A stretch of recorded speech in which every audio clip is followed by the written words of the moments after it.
ജീവിതത്തിൽ ഒരു വ്യക്തിക്ക് തളർന്നു പോയാൽ അവനെ കൈപിടിച്ച് ഉയർത്തേണ്ട ഒരു മനസ്സാണ് നമുക്ക് വേണ്ടത്. അവർക്ക് കൈത്താങ്ങായി നമ്മൾ നിൽക്കണം. അല്ലാതെ തളർന്നു പോകുന്നവരെ തളർച്ച വരുന്നവർക്ക് അവരെ തള്ളിക്കളയുകയല്ല വേണ്ടത്. ഭൂരിപക്ഷം ആൾക്കാരും ഇന്നത്തെ സമൂഹത്തിൽ അങ്ങനെയാണ് ചെയ്തു വരുന്നത്. എന്തൊരു മഹാപാപമാണ് ചെയ്യുന്നത്. കാരണം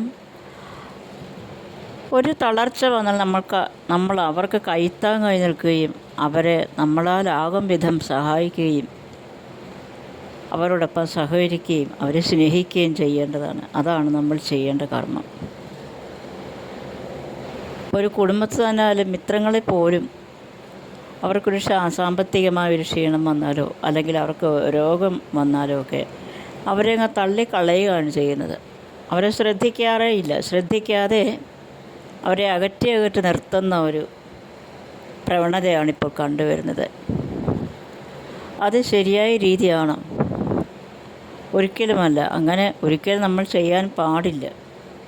കുടുംബക്കാരായാലും നാട്ടുകാരായാലും വീട്ടുകാരായാലും ആരെങ്കിലും ആയിക്കോട്ടെ, ഒരു വ്യക്തിയെ അവന് ക്ഷീണം വന്നു കഴിഞ്ഞാൽ നമ്മൾ അവരെ അകറ്റുമല്ല തള്ളിക്കളയുകയല്ല ചെയ്യേണ്ടത്. അവർക്ക് നമ്മളൊരു കൈത്താങ്ങായി നിന്ന് അവർക്ക് സഹായിക്കുകയും സ്നേഹം കൊടുക്കുകയും ചെയ്യണം. നമ്മുടെ ജീവിതത്തിലേക്ക് കൈപിടിച്ച് ഉയർത്തുകയാണ് വേണ്ടത്.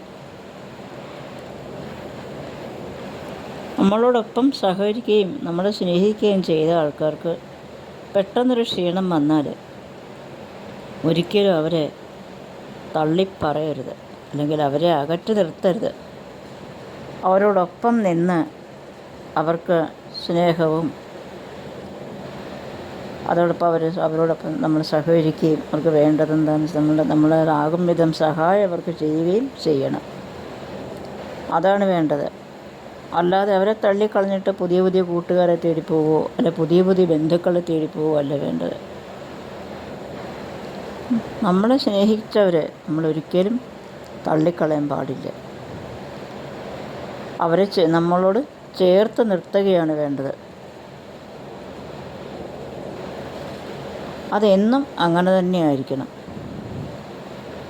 ഒരു ശത്രുവായാൽ പോലും അവർക്കൊരു ക്ഷീണം വന്നാൽ നമ്മൾ അവരെ താങ്ങണം. നമ്മൾ അവർക്ക് കൈത്താങ്ങായി നിൽക്കണം. അവരെ സഹായിക്കണം. അവരോടൊപ്പം നമ്മൾ സഹകരിച്ച് മുന്നോട്ട് അവരെ കൈപിടിച്ച് ഉയർത്തുകയാണ് വേണ്ടത്.